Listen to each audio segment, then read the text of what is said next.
The one who creates the most value and knows how to pivot will always win. So if you know how to pivot, it shifts and it changes. You will still make money off of it.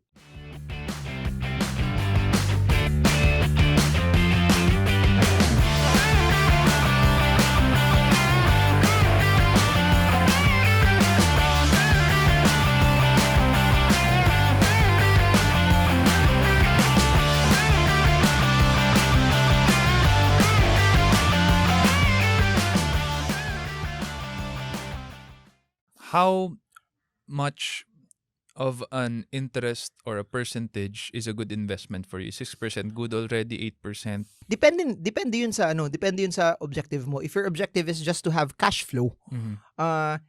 anything that's fixed na medyo di naman fixed na guaranteed is Mhm. okay already. So if you want cash flow, if you beat the the the bond rate of the government, I think that's okay already. Or if you Mhm. also beat inflation.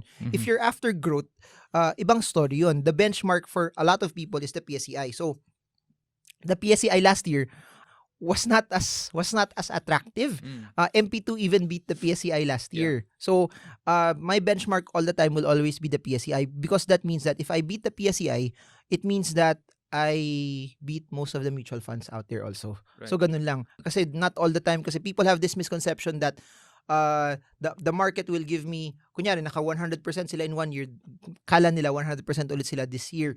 But Mhm. there will be sometimes talaga na it won't be that way. Even Warren Buffett also, parang a lot of the good investors, when you get their compounded growth rate for a stretch period of time, wala naman makakuha ng 100% year on year. They're getting 100% because there will be years that it's bad also. That's why I've been saying to people, you cannot focus your money just on growth. There has to be, when you're making money off of it, lipat mo na sa magbibigay sa'yo ng cash flow, para on the years where the market isn't so good, you still have pambalanse na stocks that will also protect you, or you get another asset class, or you invest in another market. Pwedeng stocks pa rin siya. I said this to you before. I said this to you when we were offline.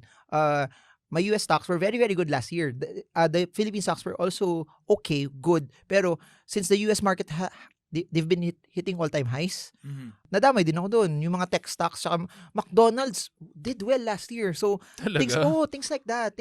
In spite of all the health They're also dabbling na on movements, they're also dabbling na on mga healthy tsaka I think may mga plant-based na rin silang talaga.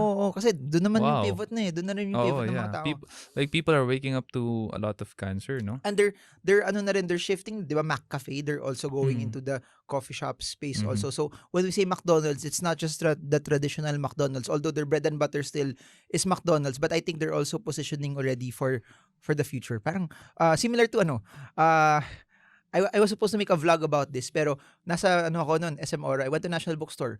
Pagpasok ko, I was shocked na out of the space, parang 1/5 na lang yung books. So Talaga. so you see, National Books are also pivoting that they don't have any books anymore. They're more office supplies, school supplies na. So how does that impact authors like us? For authors, Yeah. I think they might be disrupted, Mhm. but for people who publish their own work, Mhm. it doesn't affect those persons. Mhm. Kasi there's other ways Shopee is still there So Mhm. if you're just the one writing, well, ano talaga, the one who creates the most value and knows how to pivot will always win. So if you know how to pivot, it shifts and it changes. You will still make money off of it. Follow-up question about the growth percentage. So you mentioned kanina, basta you're beating inflation For and cash flow. for cash flow. Mhm.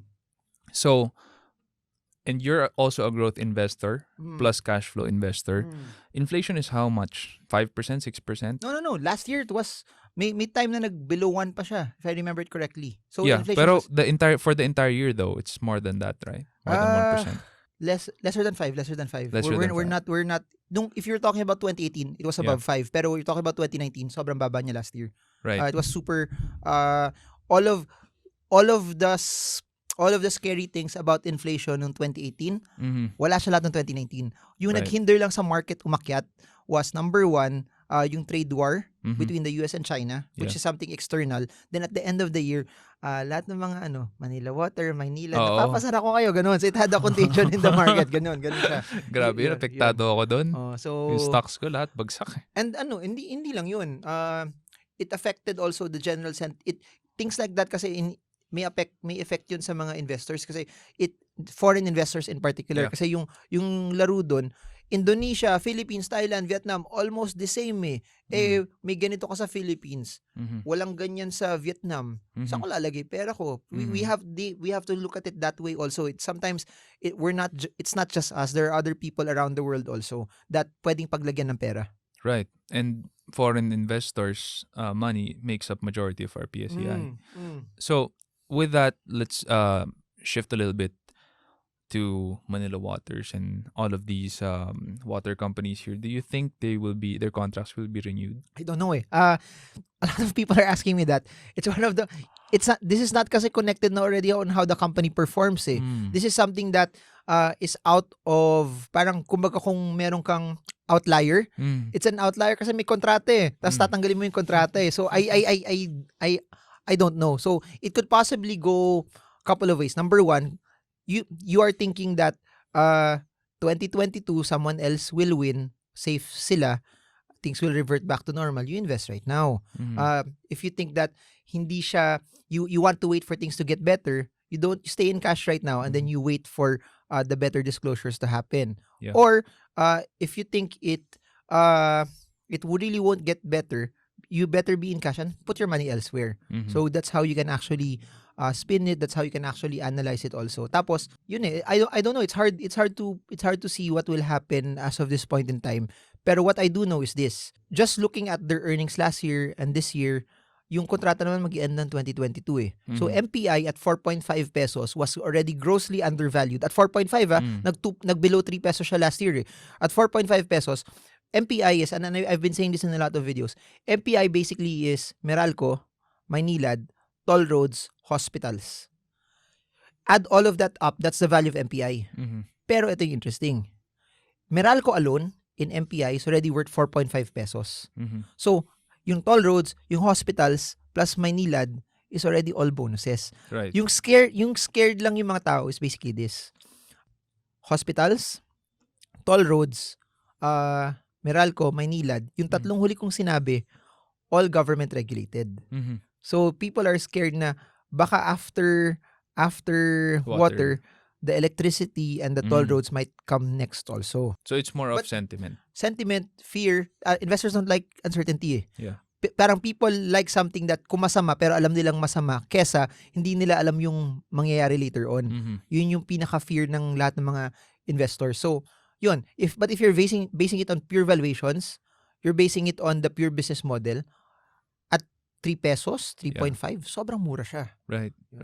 So, going back to my earlier question, with a percentage that you're investing for growth, and you mentioned last year it was around 3-point-something%. So would you say if you're investing for growth, anything above 3% is already okay? Or do you have a threshold And for for growth, yourself? it should be the PSEI. If you're looking for growth, anything that beats the PSEI, should be okay already. How well did the PSEI do last year? If I remember it properly, I don't have my chart with me. Parang alam ko 4% lang yata. 4%. I think if I remember it well, because you have to understand the PSI is the 30 stocks. Bagsak si Ayala Land. The only one pulling the markets up last year was the SM stocks. Sila yung malaking portion ng index. Pero may disclosure naman. Sabi ni Duterte, yung reclamation ng SM sa Manila Bay, hindi matutuloy yan. People were banking on that na na pag matuloy yun, laking kita ng SM doon. So, yeah. That's huge. So, there.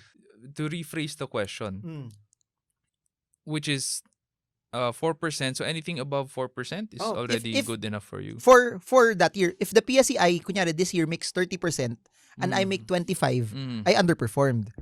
Right. So parang ganun, the goal is always to beat the PSEI. So if the PSEI got 30, I got 31, okay ako dun. If the PSEI got 100, I only got 20, it's a bad year for me. If the PSEI got 2%, I got 5%, okay na rin sa akin yun.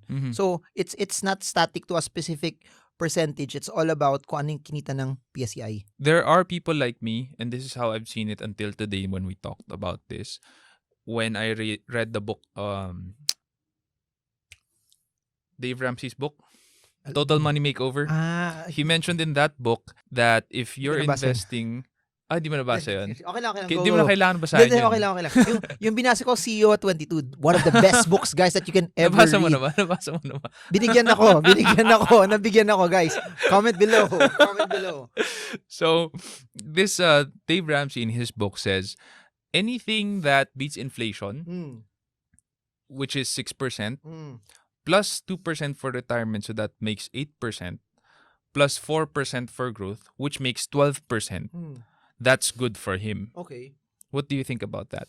That's good, especially if you have the context. See, Dave Ramsey, he's a mutual funds type of person. Meaning, I just put the money in, that the fund that I invest in over a stretch period of time should at least beat yung 12% na ano niya. It's different kasi when it's the stock market that you're investing, it's basically yung trades mo will depend on how your earnings will work. So hindi ko siya mabe-benchmark na na this percentage, pero I like that in a way because it gives a person a round number na at least ito yung kailangan ko makuha para may buffer ako para mag-grow yung pera ko. So 12% on a yearly basis, that's good na. That's good. Especially kung passive ka. Your money will double, say, in 8 years. Tapos faster pa if you compound it. For a passive person, pwede. Pero, my suggestion is this. Para may context tayo. You said that, business person. It's under the context that they're making money also from their business. Yeah. And that investment is just a side thing from their business. That's one. Or they're employed and they have other streams of income also. So, yung lamang lang ng business person is if the business does really, really, really well, parang play money lang yung investment niya. Parang pang side, pang hedge lang of sorts. Parang ganun. So you mentioned kanina he's more of a mutual bonds type of person, but mutual bonds, I think, don't even go up to 10%. I think he's a mutual fund type of person, not just necessarily bonds. May equity component din sa mutual fund. So, like last year, kung I assume na invested sa US markets yung sinasabi niya mutual funds, the mutual funds in the US last year did really, really, really well. As in nag-all-time high pa rin yung market ngayon. Kasama pa yung nangyari yung sa Iran, kasama pa yung nangyari sa Trump impeachment, kasama pa yung nangyari sa all of the things that were happening in the US markets last year, and then madami pa nagsasabi magkaka-recession yan. Nag-all-time high pa rin tayo eh. In spite of the trade war with China. Yeah. What do you think drove that growth? People are saying the economy is good sa US. People are there's syempre may two sides to the story. To the story yun, no? May mga nagsasabi pangit daw, may nagsasabi maganda, pero based on the reports that I'm seeing, right now in Trump, the economy is much better when it was Obama's time also. Wow. So parang ganun. Pero there are people also who don't like Trump that will say na hindi okay, na medyo artificial yung growth din na nangyayari. So I'll give you an example. What Trump did was this, nagbigay siya ng mga tax incentives. Yung tax incentives na yun is basically for corporations na makakatipid ka, magagamit mo yung pera, makaka-expand ka. Pag nag-expand ka, makakagawa ka pa ng panibagong branch, makaka-hire ka na mas madaming tao, it will bring unemployment down. Yeah. Ginawa ng mga companies nung nagkaroon ng tax incentives, they use that money, hindi sila nag-expand. Nag-buyback sila ng sariling stock. Pag nag-buyback ka ng sarili mong stock, what happens is kasi, it removes the stock sa market. Kukonti. Yeah. So, yung valuation siya tataas. So, now, so, pros and cons lagi siya. Yeah, pros and cons. Good for stock investors, as in not good for people na walang trabaho. Right. And I think that's because Trump is basically a Republican.